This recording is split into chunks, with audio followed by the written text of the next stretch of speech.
अब मैले के हिजो राति सन्तोषको मोबाइल चेक गरेको थिएँ भन्दा नि नर्मली चलाइरहेको थिएँ अनि व्हाट्सएपमा चाहिँ एउटा म्यासेज चाहिँ एचिभमा थियो के अनि मैले त्यो एचिभमा गएर म्यासेज हेरेको हेर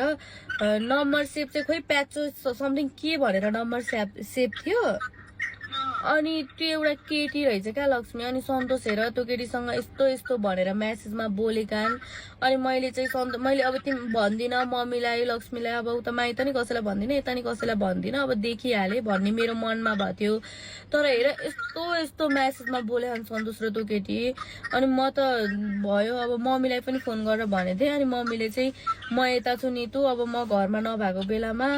के हुन्छ कसो हुन्छ अब मैले कसरी उ गर्ने भन्न थाल्नु भयो अब म घरमा छैन अब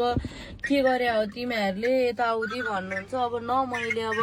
तिमी आफै भन न नर्मल पनि अब मैले त्यतिकै नर्मल म्यासेज दिएको भए त म एकैचोटि किन जम्दिन्थेँ र होइन त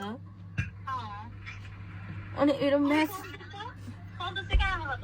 सन्तोष अहिले बाहिर जानु भयो कि त्यही भएर